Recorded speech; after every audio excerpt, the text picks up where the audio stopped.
होली में होने वाले सबसे ज्यादा जो टूने टूटते हैं वो क्या है? इस होली के लिए अगर मैं कहूं आपको तो मारण सम्मोहन के जो तंत्र हैं ये बड़े विनाशकारी होते हैं। इनका जड़ पता नहीं चलता है, दवा भी असर नहीं करती है।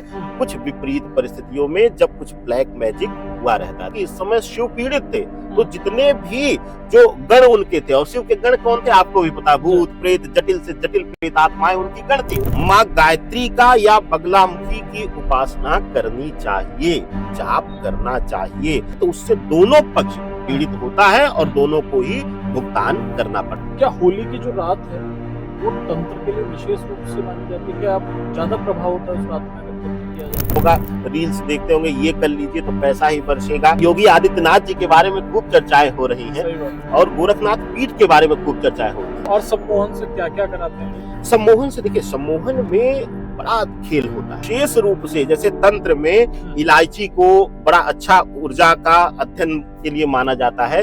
जो चीजें चाहे चावल है, आटा है, घर से मसाले में से लौंग ले लीजिए, काली मिर्च ले लीजिए और इसको 7-7 या 11-11 की श्रृंखला में ले लीजिए। भाई आपकी बुद्धि कहाँ भ्रष्ट हो जाती है जब आप माँ सती, माँ पार्वती और शिव के स्नेह को कहाँ भूल जाते हैं। हर्षी, इस समय प्रेम कम छलावा ज्यादा है। बात कही कि 7 दिन में पूर्ण प्रेम की अवधि 7 दिन हो गई है। लेकिन शिव प्रधान और जो सबसे पुराना धर्म है धरा पर वह शैव धर्म ही है। प्रहलाद को 8 दिनों तक प्रबल मानसिक प्रताड़ना दी और यही कार्य मंगल कार्यों के लिए सर्व प्रकार से वर्जित माने जाते हैं। कि धर्म को लेकर जो विकृतियां फैल रही है, खास करके युवा वर्ग में, उस किसी स्त्री को, किसी कन्या को आपने देखा, मन में द्वेष आ गया, मन में व्यभिचार आ गया, जयमाल करके 2 बजे तक फोटो खिंचवाना। लेकिन ना अब उस समर्पण भाव के ब्राह्मण नहीं करते, कोई नहीं चाहता। राम जैसा बेटा और भाई तो हर कोई चाहता है, लेकिन एक स्त्री जो है वह पति नहीं चाहती। उग्रम वीरम महाविष्णुम ज्वलंतम सर्वतोमुखम नरसिंहम भीष्णम भद्रम मृत्यु मृत्योम नमाम्यहम्।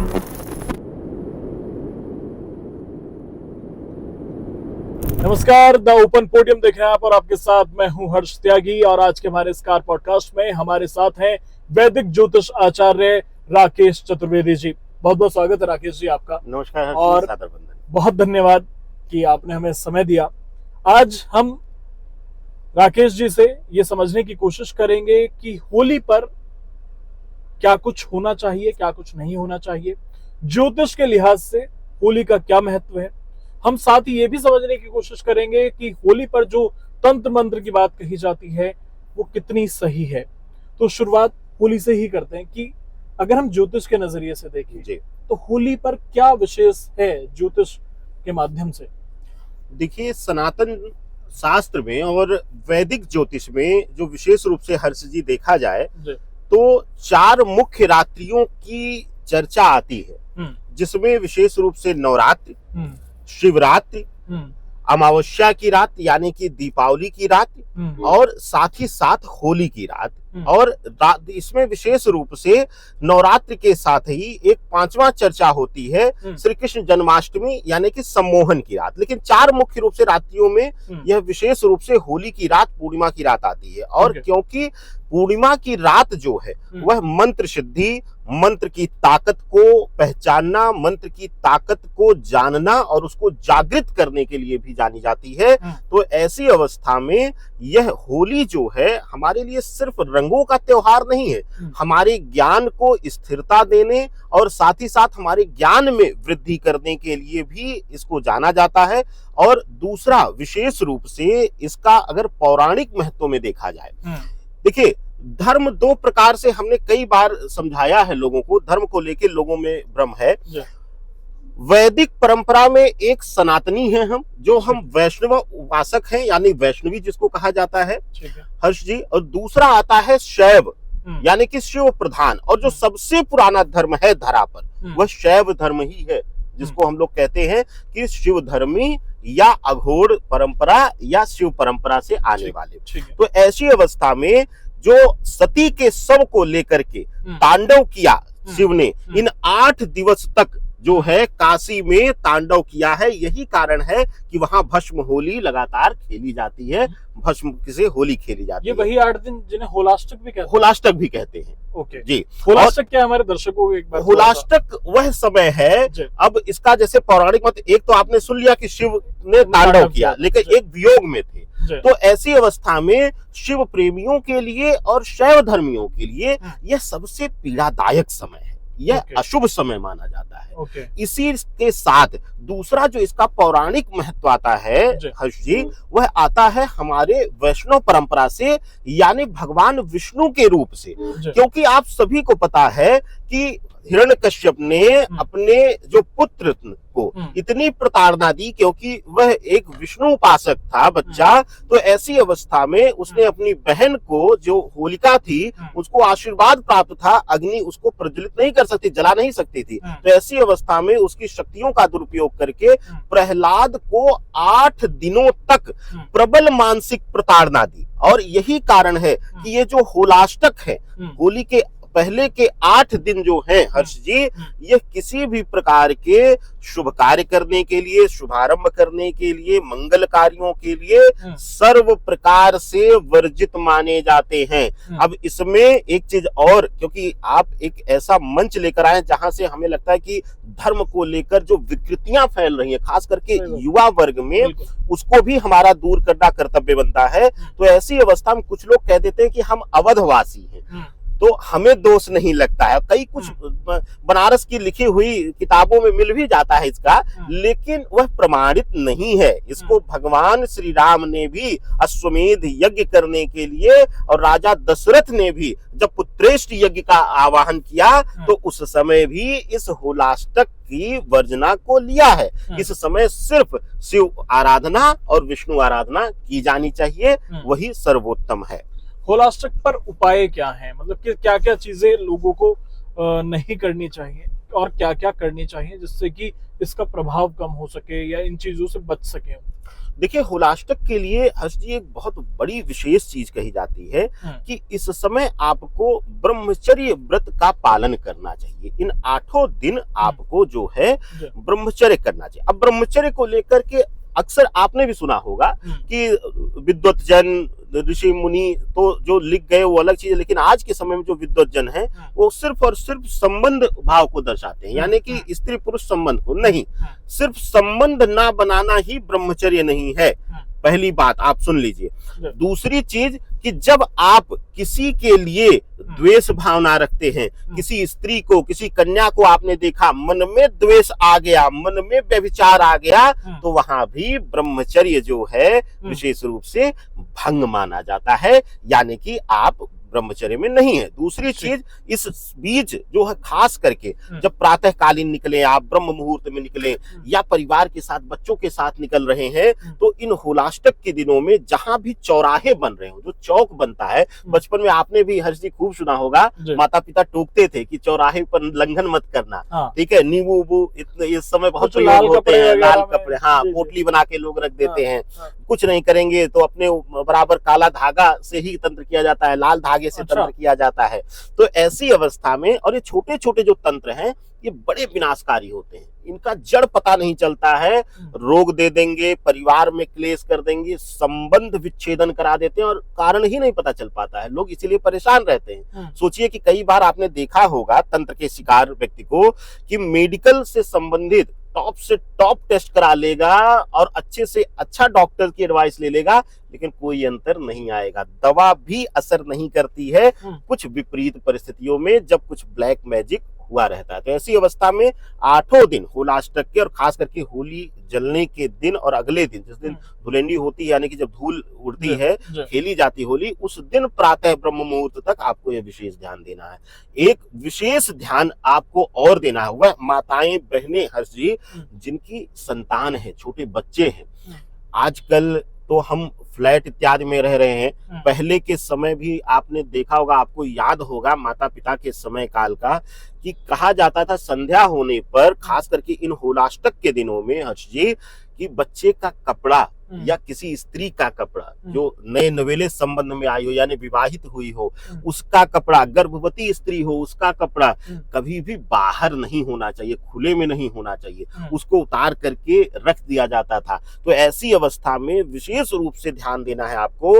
होलाष्टक के दिनों में खास करके बच्चों का कपड़ा, बालकनी है तब भी वहां पे बाहर नहीं होना चाहिए, अंदर आपको कर लेना है।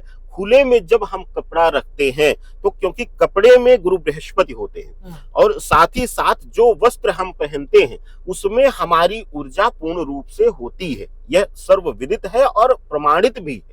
तो जब हमारी ऊर्जा बाहर खुले में रहेगी तो जो भी नकारात्मक शक्तियां, क्योंकि इस समय शिव पीड़ित थे तो जितने भी जो गण उनके थे, और शिव के गण कौन थे आपको भी पता, भूत प्रेत, जटिल से जटिल प्रेतात्माएं उनकी गण थी, उनकी उपासना करती थी। तो ऐसी अवस्था में वह प्रेतात्माएं भटकती हैं, पीड़ित रहती हैं, उनकी आराध्य पीड़ित हैं, तो वह पूरे ब्रह्मांड में इधर उधर तहस महस मचाने के लिए रहती हैं। यही कारण है कि इन होलाष्टक के दिनों में सबसे ज्यादा लोग प्रभावित होते हैं। ऊर्जा अपने आप देखेंगे आप नील होने लगती है, डलनेस फील होगी, यह इन 8 दिनों में होता है। तो इसलिए बाहर कपड़े इत्यादि सूखने से भी इन 8 दिनों में खासकर रात्रि वेला में आपको बर्ताव जरूर करना चाहिए। मैं आपसे ये भी समझने की कोशिश करूंगा, आपने भी कहा कि लोग अपने काले धागे से तंत्र करते हैं, लाल धागे से तंत्र करते हैं। अगर ये तंत्र किया जा रहा है अपनी सहूलियत के लिए, लेकिन उससे कोई और पीड़ित हो रहा है, क्योंकि जैसे बताया आपने किस तरह के तंत्र होते हैं उनसे बच के रहना चाहिए, तो ऐसा नहीं कि उसका उल्टा प्रभाव पड़े कि आप किसी का बुरा, मतलब आपकी वजह से किसी का अगर बुरा हो रहा है तो क्या वहां प्रभाव नहीं पड़ेगा? एकदम पड़ता है हर्ष जी। ज्योतिष शास्त्र में, वैदिक ज्योतिष में ये देखने को इसका वर्णन भी मिलता है कि जब हम लोग भी प्रेडिक्शन देते हैं, जैसे आपने कहा कि आपने कुंडली दिखवाई अपनी, तो उसमें अगर कुछ नकारात्मकता है उससे संबंधित अगर हम उपाय भी दे रहे हैं तो उसका दशांश नकारात्मकता यानी कि वह नकारात्मक ऊर्जा, क्योंकि मैं आपको उससे मुक्ति दिलाने का प्रयास कर रहा हूं तो वह मुझे भी इफेक्ट करती है। यही एक कारण है हर्ष जी कि कहते हैं कि ज्योतिष के लिए या ऊर्जा अध्ययन करने वालों के लिए सतत माँ गायत्री का या बगलामुखी की उपासना करनी चाहिए, जाप करना चाहिए। अपनी आंतरिक ऊर्जा को हमेशा आपको जागृत रखना चाहिए, यही एक कारण है। तो जो लोग वह तंत्र करते हैं उनको भी नकारात्मकता मिलती है, ऐसा नहीं है। लेकिन एक बात और जानते हैं आप कि आज के समय में सोशल मीडिया के आ जाने से प्रचार प्रसार भी हुआ है तो दुरुपयोग भी विद्या का हुआ है, क्योंकि अर्ध ज्ञान में जब दिक्कत क्या आती है कि हमें पता चला, जैसे आपने कहा ना, किसी ने कह दिया कि इस पीड़ा से अगर आप परेशान हैं तो आप ये तंत्र कर लीजिए, लेकिन उस व्यक्ति ने ये नहीं बताया कि इस तंत्र के करने से आपको क्या समस्या आएगी, आपको क्या दिक्कत आएगी, और साथ ही साथ अगर यह तंत्र सही समय नहीं हुआ, सही मुहूर्त में नहीं हुआ, तो सामने वाले को अगर किसी ने लंघन किया, किसी ने कुछ दिक्कत हुई, तो उसको क्या भारी समस्या देखनी पड़ सकती है, ये वो नहीं बताता है। जिस ज्ञान के अभाव में वह व्यक्ति अपने खुशियों के लिए और एक क्षणिक खुशी के लिए वह यह तंत्र कर देता है, तो उससे दोनों पक्ष पीड़ित होता है और दोनों को ही भुगतान करना पड़ता है। क्या होली की जो रात है वो तंत्र के लिए विशेष रूप से मानी जाती है? क्या आप ज्यादा प्रभाव होता है उस रात में अगर तंत्र किया जाता है? बिल्कुल होती है। देखिए, पूर्णिमा तिथि वैसे ही अपने आप में पुनीत मानी जाती है मंत्र साधना के लिए। खास करके अमावस्या पर मंत्रों को जागृत किया जाता है, यानी कि जब आप सिद्ध कर लेते हैं, यहाँ दोनों विभिन्नताएं हैं हर्ष जी। पहली चीज कि किसी शक्ति को अर्जित करना, वह पूर्णिमा के अधीनस्थ है, यानी चंद्रमा के अधीनस्थ है। जब चंद्र पूर्ण रूप से प्रबल होता है तो उस समय हमारी मांत्रिक ऊर्जा जो होती है, जिसको हम सामान्य भाषा में कहें कि मन की ऊर्जा, लेकिन वह मांत्रिक ऊर्जा इसलिए कहा जाता है कि मन से निकला हुआ जो शब्द होता है, कभी भी मंत्र जो है वह जिह्वा से उसका जाप नहीं किया जाता है, वो मानसिक जाप किया जाता है सिद्धि के लिए। तो ऐसी अवस्था में जो मांत्रिक ऊर्जा होती है पूर्णिमा के दिन प्रबल जागृत अवस्था में होती है। और यही एक कारण है कि पूर्णिमा की रात, खास करके इस फाल्गुन की पूर्णिमा के होली के अवसर पर इस रात्रि में, क्योंकि जब शिव पीड़ित थे और साथ ही साथ विष्णु जी भी पीड़ित थे, तो उस समय जो है सभी लोग, सभी शक्तियां, क्योंकि सबको लगा यह दोनों ही पालक और संहारक हैं, तो सबको यह डर था कि अगर दोनों नहीं शांत होते हैं तो पूरा ब्रह्मांड विनाश की लीला में चला जाएगा, तो सबका जो कालखंड है वह समाप्त हो जाएगा। तो ऐसी अवस्था में सारी शक्तियां जागृत होकर के इन दोनों को मनाने लगी या इनकी आराधना करने लगी। इसीलिए इस रात्रि में जाप किया जाता है, आराधना की जाती है, मंत्र की सिद्धि की जाती है, यानी कि मंत्रों को पूर्ण सिद्ध करके उनकी ताकत को अपने मांत्रिक ऊर्जा से जोड़ा जाता है, जिसके माध्यम से सामान्य रूप से देखा जाए हर्ष जी, तो हम लोग ज्योतिष में जब प्रेडिक्शन देते हैं उसके बाद जब समस्या के निदान की बात आती है तो यही मांत्रिक ऊर्जा काम आती है। और इस शुभ अवसर को कुछ लोग गलत तरीके से काले तंत्र की जागृति के लिए भी प्रयोग कर लेते हैं और उल्टे सीधी शक्तियों को जागृत करके लोगों को परेशान करना, या काफी आपने सुना होगा, रील्स देखते होंगे, ये कर लीजिए तो पैसा ही बरसेगा, या कई तांत्रिक मेरे पास आपको बता दें कि कॉल करते हैं कि गुरुजी मेरे पास ऐसी शक्तियां, मैं पैसा भर मारूं, तो मैं तो उनको जवाब दे देता हूं, भैया अगर आपके पास इतनी ही ताकत है तो आप मेरे पास क्यों कॉल कर रहे हैं। तो ऐसे जो गलत मैसेज जो जाते हैं, पास होते हैं, उनकी वजह से कई लोग ऐसी पूर्णिमा की रात में गलत दिशा में ज्ञान ना होते हुए भी जब मंत्र साधना करने लगते हैं तो उनको वह शक्तियां, क्योंकि उस दिन शक्तियां जागृत रहती हैं, तो नुकसान भी पहुंचाती हैं। लेकिन इसका मुख्य उद्देश्य पूर्णिमा तिथि का, खास करके होली की पूर्णिमा का, मंत्र शक्ति को जागृत करने के लिए और सिद्धि पाने के लिए यह किया जाता है। होली में होने वाले सबसे ज्यादा जो टूने टोटके हैं वो क्या है जो सबसे ज्यादा किया जाता है? देखिए होली में तो, इस होली के लिए अगर मैं कहूं आपको तो मारण सम्मोहन, मारण अभिप्राय मृत्यु समतुल्य पहुंचाना, यानी कि अब यहाँ पर लोग कहते हैं कि ईश्वर के अलावा किसी की ताकत नहीं है, लेकिन ईश्वर ने ही उन मंत्रों को ताकत दिया है। इसका एक छोटा सा वृत्तांत मैं आपको बताता हूँ। आज के समय में उत्तर प्रदेश में हम लोग हैं और योगी आदित्यनाथ जी के बारे में खूब चर्चाएं हो रही हैं और गोरखनाथ पीठ के बारे में खूब चर्चाएं होती है। लेकिन क्या आपको पता है कि गोरखनाथ पीठ एक प्रबल शैव संप्रदाय का है, यानी शिव उपासक पीठ है। भारतवर्ष का ब्रह्मांड की सबसे बड़ी शिव उपासक पीठ है और गुरु गोरखनाथ ने अपने मंत्रों के दम पर, अपने मंत्रों की ताकत से ईश्वर को भी विवश कर दिया कि मुझसे आपको शक्तियां मिलती हैं और मैं आपको मंत्रों से शक्ति देता हूं। तो कहा गया है कि अगर मंत्रों की ताकत को किसी ने समझ लिया, यानी सिद्ध कर लिया, तो वह मरेगा तो नहीं, लेकिन मृत्यु समतुल्य हो जाएगा, यानी कि वह मृत्यु समतुल्य ही बिस्तर पर आ जाएगा। तो मारण प्रयोग भी इस समय किया जाता है, सम्मोहन प्रयोग, यानी कि जिसको सामान्यतः आजकल छल कपट करने के लिए लोग वशीकरण का नाम दे देते हैं, लेकिन वशीकरण करना या वशीकरण के लिए बहुत बहुत एक उच्च स्तरीय ज्ञान चाहिए और उच्च स्तरीय सिद्धि चाहिए। और मुझे नहीं लगता कि जो लोग उच्च स्तरीय सिद्धि को लिए हुए हैं वो कहीं ऐसे भौतिकता में घूम रहे हैं हर्ष जी। लेकिन सम्मोहन प्रयोग किया जा सकता है। सम्मोहन में क्या होता है कि एक आकर्षण को जन्म देता है। जैसे एक भावना आई कि एक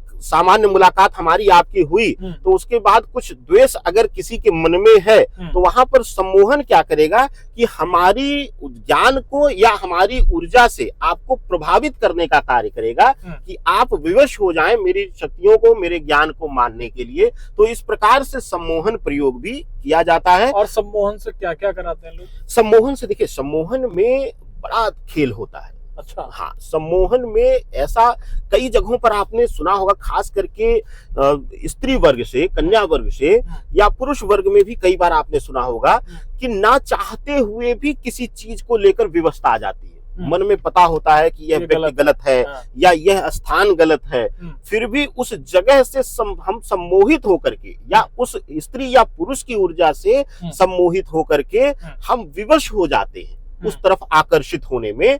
तो यही सम्मोहन करता है। और सम्मोहन का सबसे बड़ा खेल आता है कि इसको प्रयोग करके खास वर्ग को या खास व्यक्ति को किसी खास कार्य के लिए प्रेरित करना। कई जगहों पर, जैसे कभी एक बहुत अच्छी मूवी आई थी, उस पर एक चैनल पर मैं शो करा था, उस पर भी हमसे पूछा गया क्या वास्तव में ये है, खिला के किया जा सकता है? तो हर्ष जी, सम्मोहन या मारण, अगर कोई ज्ञानी है, अगर किसी को मंत्रों का ज्ञान है, तो खिलाना पिलाना तो छोड़िए, आप सिर्फ और सिर्फ वह स्पर्श कर ले किसी वस्तु को, उसके कपड़े स्पर्श पहने हुए आप स्पर्श कर लें, या कुछ विशेष रूप से, जैसे तंत्र में इलायची को बड़ा अच्छा ऊर्जा का अध्ययन के लिए माना जाता है, और जो है विशेष रूप से लौंग को बड़ा अच्छा माना जाता है। इसीलिए आपने कई बार सुना होगा माताओं बहनों से और जो घर के बुजुर्ग थे कि अनजान जगह पर आप जाइए तो इलायची डली हुई चाय मत पीजिए, लौंग डली हुई चाय मत पीजिए, ठीक है। तो यही एक कारण था, क्योंकि ये सब ऊर्जा के बहुत सटीक माध्यम है ट्रांसफर के। तो इसलिए सम्मोहन या मारण जो है संभव है, लेकिन उस स्तर का ज्ञानी होना चाहिए।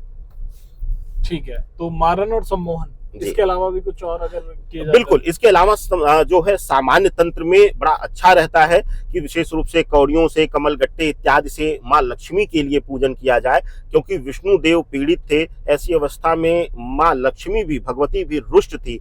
और साथ ही साथ इसका जो दूसरा वृत्तांत है कि भाई शिव पीड़ित थे और माँ सती उस समय बलिदान दी थी, तो ऐसी अवस्था में शक्तियों का जो संयोजन था, जो बैलेंस था, वो डिस्टर्ब था। तो आप आज के दिन यानी कि पूर्णिमा के दिन, विशेष रूप से होली के दिन, होली के जलने की रात्रि के दिन, आप रात में बैठ करके माँ भगवती के बीज मंत्रों का या फिर विशेष रूप से कमलगट्टे का जो है घी से आहुति दें माँ लक्ष्मी के जो है नाम से, बीज मंत्रों से, और साथ ही साथ विशेष रूप से पुरुष सूक्त का पाठ करिए, पुरुष सूक्त से प्रभु के लिए हवन कीजिए, भगवान विष्णु के लिए, इसी तरीके से माँ लक्ष्मी के लिए श्री सूक्त और लक्ष्मी सूक्त से हवन कीजिए। बेलपत्र का भी प्रयोग किया जाता है, क्योंकि माँ ही पार्वती और सती का भी स्वरूप है, वो एक ही स्वरूपा है। तो ऐसी अवस्था में इस दिन सकारात्मक तंत्र भी किया जाता है, यानी सकारात्मक पूजन भी किया जाता है, और रोग मुक्ति इत्यादि के लिए भी इस दिन बड़ा शुभकारी होता है। घर से आप जो किचन में प्रयोग हो रहा है, जो चीजें, चाहे चावल है, आटा है, घर से मसाले में से लौंग ले लीजिए, काली मिर्च ले लीजिए, और इसको 7-7 या 11-11 की श्रृंखला में ले लीजिए, और मुट्ठी में ले करके जिसको भी स्वास्थ्य की पीड़ा हो, जिसको भी बहुत ज्यादा मानसिक पीड़ा मिल रही हो, उसको सर से क्लॉकवाइज उबार करके जब होलिका दहन हो रात्रि में, तो ले जाकर के भगवान नरसिंह का मंत्र जाप करिए, और उनके बीज मंत्रों का जाप करिए। और विशेष रूप से आप महाविद्या में नरसिंह मंत्र का प्रयोग होता है, उग्रम वीरम महाविष्णुम ज्वलंतम सर्वतोमुखम नरसिंहम भीषणम भद्रम मृत्यु मृत्योम नमाम्यहम।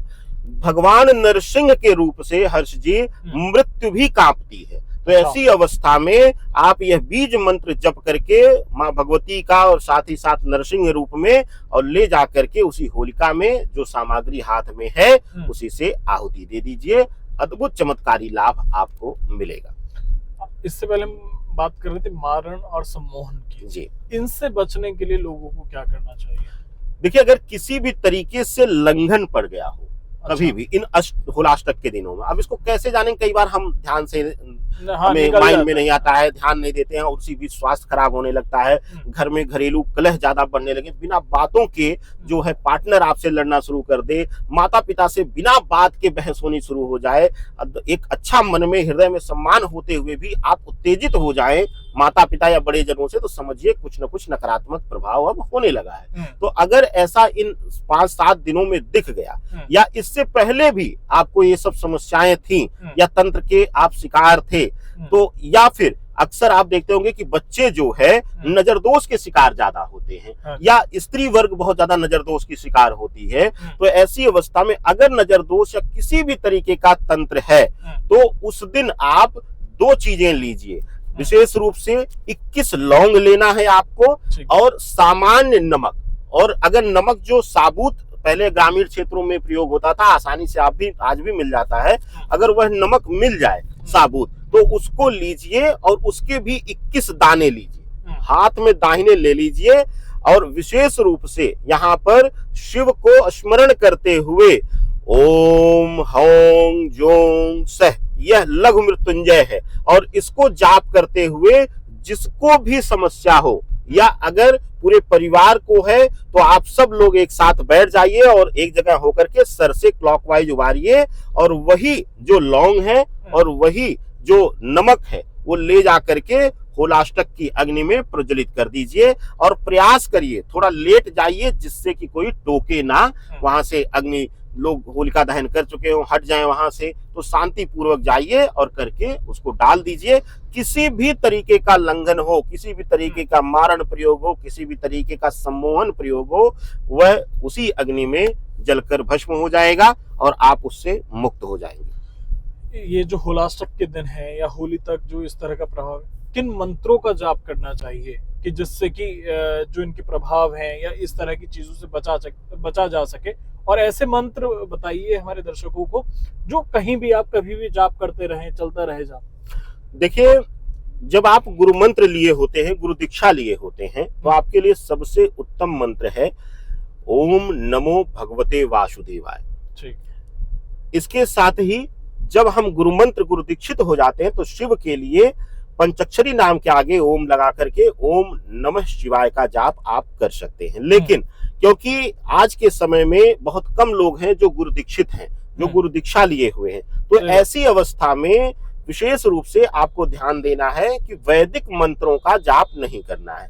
अब उसको नाम मंत्र में कन्वर्ट कर लीजिए। नाम मंत्र में कैसे कन्वर्ट करेंगे? आप विशेष रूप से नमो भगवते वासुदेवाय, यह मंत्र भगवान विष्णु के उपासक करें और साथ ही साथ नमः शिवाय का जाप आप जो है शिव धर्मी कर सकते हैं, शिव उपासक कर सकते हैं। शांति से आप इस जाप को करिए, मन में स्मरण करिए और कुछ ना हो तो अपने आराध्य, अब जिसके भी आराध्य श्री कृष्ण हैं तो राधे कृष्ण कर सकते हैं, सीताराम का भी जाप कर सकते हैं। इन होलाष्टक के दिनों में जितना भी आप नाम मंत्र कर लें, नाम मंत्र को कलयुग में महामंत्र कहा गया है हर्ष जी, तो जितना भी ज्यादा हो सके अपने इष्ट का, अपने गुरुजनों का स्मरण करते हुए नाम जाप कर लें या बीज मंत्र कर लें, आपके लिए चमत्कारी रहेगा। अक्सर ये भी देखा जाता है होली के समय में कि लोगों का 3 चीजों पर ही फोकस होता है कि हम कुछ ऐसा कर लें जिससे कि धन का निवारण हो जाए, प्रेम का निवारण हो जाए अगर कोई उस तरह से फंसा हुआ है तो, या फिर शत्रु निवारण हो जाए। आपके क्या सुझाव हैं लोगों को कि अगर इस तरह की चीजें हैं तो उन्हें क्या कुछ कर लेना चाहिए? देखिए, सामान्य रूप से हर्ष जी इस होली के अवसर पर, क्योंकि यह बहुत ज्यादा तंत्रोक्त रूप से भी जानी जाती है, तो कोई भी ऐसा प्रयोग ना करें इस दिन जिससे कि आपकी खुशियों के लिए किसी और को हानि पहुंचे। पहले तो प्रयास यह करना चाहिए। प्रेम अगर सच्चा है, मैं एक चीज और आपको बता दूं हर्षी, आपके चैनल के माध्यम से, सनातन में लोग हमेशा उदाहरण देते हैं कि प्रेम तो कभी पूर्ण ही नहीं होता है, राधे कृष्ण का प्रेम कहाँ पूर्ण हो पाया, लोग अक्सर उदाहरण देते हैं। अरे भाई, आपकी बुद्धि कहाँ भ्रष्ट हो जाती है जब आप माँ सती, माँ पार्वती और शिव के स्नेह को कहाँ भूल जाते हैं कि जो पैदा होते हुए ही अपने पति के रूप में वर्ण कर लिया उन्होंने प्रेम रूप में, और तप किया, तप के दम पर पे हासिल किया, द्वेष भावना पाल करके नहीं, अपने जीवन को दांव पर लगा करके बलिदान करके भगवान भोलेनाथ को पाया है उन्होंने। तो अगर प्रेम की पूर्णता विश्व में, ब्रह्मांड में कहीं आप पाएंगे तो सनातन में शिव पार्वती के अलावा आपको मिलेगा नहीं। सब जगह छलावा मिलेगा, ढोंग मिलेगा और सब जगह जो है वह एक दूसरे से सिर्फ हानि लाभ का संबंध मिलेगा, लेकिन यहाँ पर समर्पण का संबंध है। और यह जो होलाष्टक है, होली है, यह उसी लिए है। विशेष रूप से इस दौरान आप घर में शिव परिवार की पूजन करिए। अगर आपका प्रेम सच्चा है, स्त्री हो या पुरुष हो, विशेष रूप से चंदन मिला करके जल में अभिषेक करिए, शिव को गंगा जल से अभिषेक करिए, क्योंकि माँ भगवती ने जो है गंगा जल का पान करते हुए, बेल पत्र खाते हुए और वही उनको अर्पित भी करती थी शिव को। तो यह जो 2 से 3 चीजें हैं, गंगा जल हुआ, चंदन हुआ, श्वेत पुष्प हुआ, और साथ ही साथ चंदन मिला करके, सफेद चंदन हो या लाल चंदन हो, यह मिला करके गंगा जल में शिवलिंग पर अभिषेक करिए। इस दौरान अद्भुत आपको लाभ मिलेगा। और अगर तनिक भी आपके प्रेम में सच्चाई है और अगर वह व्यक्ति आपके लिए सृष्टि द्वारा बनाया गया है तो वह 100% मिलेगा ही मिलेगा आपको, आप फेलियर नहीं होंगे। और दूसरा इससे एक लाभ होगा हर्ष जी, इस समय प्रेम कम छलावा ज्यादा है। सही बात। ठीक है, लोग, मैं तो इस पर बड़ा हास्यप्रद लोगों को लगता है, मैं तो उदाहरण देता हूं कि फरवरी महीने में लोग एक उत्सव मनाते हैं प्रेम का और 7 दिन में उस उत्सव का अंत हो जाता है। ठीक है, उससे संबंधों का भी अंत हो जाता है। तो शारीरिक भोग विलासिता को प्रेम नहीं कहा जाता है, वो सिर्फ मात्र एक भौतिक आकर्षण है। और अगर भौतिक आकर्षण है, इन होलाष्टक के दिनों में शिव आराधना, मां पार्वती की पूजा करके देख लीजिए, अगर आपके पार्टनर के अंदर छल है तो स्वतः ही उसका ज्ञान आपको हो जाएगा, कुछ न कुछ प्रत्यक्ष प्रमाण मिल जाएगा और धोखे से, अपनी आबरू, अपनी इज्जत से आप बच जाएंगे। विशेष करके मैं महिलाओं के लिए इसलिए कह रहा हूं कि सबसे ज्यादा शिकार यही होती है। होली से ये जब बात चली गई है, होली से थोड़ा विषय अलग है, लेकिन हमने ये भी देखा है, जो आपने बात कही कि 7 दिन में पूर्ण प्रेम की अवधि 7 दिन हो गई है जी, 7 दिन में बिल्कुल बिल्कुल। हमने ये भी देखा है, अगर आप पिछले कुछ दिनों पर नजर डालें तो एक तो तलाक के मामले बहुत बढ़ गए जी। ठीक है, पुरुष फांसी लगा ले रहे हैं जी। एक अतुल सुभाष का मामला आया था, अभी एक आगरा से एक मामला आया था, एक युवक ने फांसी लगा ली। क्या वजह मानते हैं आप कि अब इस पीढ़ी में तलाक के मामले क्यों बढ़ते चले जा रहे हैं? क्योंकि अगर हम अपने माता पिता के दौर में अगर जाएं तो उधर तलाक हुए हैं लेकिन नंबर बहुत कम है, अब कई गुना बढ़ चुका है। क्या वजह है? देखिए हर्ष जी, सनातन में खास करके वैष्णवी परंपरा में हम जो विवाह, सिंदूरदान, कन्यादान का जो चर्चा आती है वह मुहूर्त विशेष थी, यानी कि समय काल देख करके कराया जाता था। आपको याद होगा या कभी बड़े बुजुर्गों से चर्चा में सुना होगा, और पुराने विवाह पद्धति में आप देखेंगे कि ध्रुव तारा और सप्त ऋषियों को दिखा करके सौगंध दिलाई जाती थी कि आप इसी तरह मेरे साथ अटल रहेंगे और हमारा संबंध अटल रहे, चाहे मौसम, स्थिति, परिस्थिति कुछ और हो। ध्रुव तारा ही एक ऐसा तारा है जो अटल रहता है, चाहे किसी भी महीने। यूं तो कहते हैं कि ब्रह्मांड में हर ग्रह, हर उपग्रह जो चक्कर लगा रहे हैं, लेकिन ध्रुव तारे को आप कभी भी देखेंगे रात्रि वेला में तो वह उसी स्थान पर मिलेगा, उसका स्थान नहीं बदलता है, क्योंकि ध्रुव को यह वरदान था भगवान विष्णु का। तो ऐसी अवस्था में हम अगर आज के समय में देखें, विवाह से पहले ही संबंध गंधर्व विवाह की श्रेणी में आ जाता है। जयमाल करके 2 बजे तक फोटो खिंचवाना, बिना मुहूर्त के विवाह करना। अरे भाई, जब आपको जयमाल पे ही पूरा करना था तो गंधर्व विवाह का मुहूर्त निकाल करके आप विवाह कर लेते। दूसरी चीज, विवाह के लिए जो मुहूर्त निहित था उसमें तो आपने फोटो खिंचवाया, और जब विवाह के मंत्रोच्चार की बारी आई, मंत्र उच्चारण की बारी आई, तब तो आप जल्दबाजी करने लगते हैं। या बैंकेट हॉल खाली होना है, या बारात घर खाली होना है, हमें जल्दी पहुंचना है। तो आज के समय में चीजें नियमतः हो कहां रही हर्ष जी, लोग कोसते हैं, लेकिन ना अब उस समर्पण भाव के ब्राह्मण रह गए, पूजन कराने वाले, विवाह कराने वाले, ना उस समर्पण भाव को देखते हुए माता पिता रह गए, क्योंकि उनको भी लगता है जब सब कुछ हो ही गया है तो अब तो हम जस्ट एक फॉर्मेलिटी कर रहे हैं, सामाजिक प्रथा को दिखा रहे हैं बस हम। तो ऐसी अवस्था में अगर नियमबद्ध होकर कोई चीजें नहीं होंगी तो यह स्थिति आएगी ही आएगी। और विशेष रूप से यही एक कारण है कि कहा जाता है कि नक्षत्रों का, मुहूर्त का इसीलिए खास मौके पर जरूर देखा जाता है, उनका प्रभाव, उनकी जो स्थिति है वह देखा जाता है। तो ऐसी अवस्था में हमें ध्यान देना है कि आज के स्थिति में हम अपनी संतान को क्या दे रहे हैं परवरिश, दूसरा हम खुद स्वयं नियमबद्ध हो रहे हैं कि नहीं हो रहे हैं। ठीक है, आज के समय में संबंध और विवाह सिर्फ एक सामाजिक दिखावे की वस्तु रह गई है, वो प्रतिबद्धता का भाव समाप्त हो गया। और अभी एक और प्रचलन मतलब है ही, और अगर इधर देखें तो नॉर्थ इंडिया में ज्यादा है कि शादी रात में होगी जी। अगर आप दक्षिण भारत में देखेंगे, अभी भी उधर अधिकतर लोग दिन में शादी करते हैं। जी। पहले भी जो हमें ध्यान है वो अधिकतर शादियां दिन में ही होती थी। बिल्कुल। अभी एक दो लोग या सेलिब्रिटी टाइप मान लीजिए वो दिन में करते हैं, रात को रिसेप्शन कर लेते हैं। मुझे लगता है वो बेटर तरीका है। आपका क्या मानना है दिन की शादी और रात की शादी में को लेकर?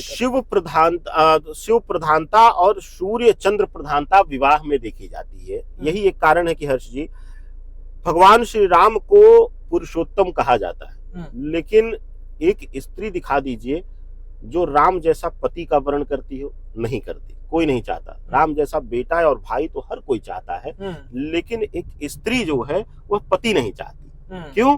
क्योंकि कुछ चीजें जो हैं हमारी प्रकृति ने, हमारे ईष्ट ने, हमारे देव ऋषियों ने वह अद्भुत संरचना की है। वैवाहिक जीवन समर्पण का है। दूसरी चीज, दिन में विवाह करने की प्रथा जो है यह कुछ वैदिक आधार पर भी मैं थोड़ा सा आज के समय में खंडन करता हूं। अच्छा। उसका कारण यह है कि दिन का विवाह सूर्य प्रधान होता है। ठीक है। सूर्य प्रधान जब भी कोई चीज आ जाएगी तो उसमें अहम का टकराव आ जाएगा। ठीक है। आपने कहा सेलिब्रिटी का, तो मैं उसी पर बहुत अच्छा उदाहरण दूंगा कि 100 में से कोई 1-2 विवाह जो होंगे वो सक्सेस होंगे, नहीं तो आप देखेंगे चाहे टॉप क्लास खिलाड़ी हो, हाँ 27 बाद 17 साल बाद विवाह टूट रहे हैं, तलाक की नौबत आ रही। सोचिए कि जिस स्थिति में हमारे समाज में लोग शर्म के मारे बताते नहीं थे कि पति पत्नी में लड़ाई हो रही है, उस जगह पर पब्लिक होकर के लोग तलाक ले रहे हैं और ट्विटर और एक्स जैसे प्लेटफॉर्म पर वह लिख रहे हैं। तो ऐसी अवस्था में जो पहली चीज है, ग्रहीय संरचना, जो रात्रि बेला का जो प्रावधान है वह विशेष रूप से चंद्र प्रधान हो जाता है। शीतलता देता है, उग्रता नहीं देता है। दूसरा, रात्रि बेला में विशेष रूप से अगर आप देखेंगे, अक्सर जो सिंदूरदान का और कन्यादान का मुहूर्त दिया जाता था वह देव और ब्रह्म मुहूर्त में दिया जाता था। लगभग वह 2:30 बजे से लेकर के 5:30 बजे तक का समय होता था। उसके पहले जो है कुछ जो प्रथाएं थी, लोकल प्रथाएं थी, वो किया जाता था। तो क्यों इस समय कहा जाता था? क्योंकि यह समय सिंदूरदान के लिए दैवीय ऊर्जा बहुत ज्यादा एक्टिव होती थी। तो ऐसी अवस्था में रात्रि बेला में ब्रह्म मुहूर्त और देव मुहूर्त का जो समय है वो सर्वोत्तम माना जाता है। और आज भी जो सही समय पर हो रहा है, मुझे लगता है कि नोक झोंक उतार चढ़ाव हर रिश्ते की गरिमा है, लेकिन अब भी वह रिश्ते काफी हद तक बचे हुए हैं, मर्यादित है। चलिए, तो होली के साथ साथ हमने थोड़ा सा ये ज्ञान भी आचार्य जी से ले लिया है। तो होली पर आपको किस तरह से बचाव करना है, किस तरह से आपको साधना करनी है, क्या महत्ता है, वो राकेश चतुर्वेदी जी ने सारा बताया है। आप इस तरह से फॉलो करके आप जो होली का विशेष महत्व है और इस दिन जो विशेष कृपा होती है या इस दिन जादू टोने से कैसे बचा जा सकता है, वो सब आपको बता दिया गया है। तो बहुत बहुत धन्यवाद।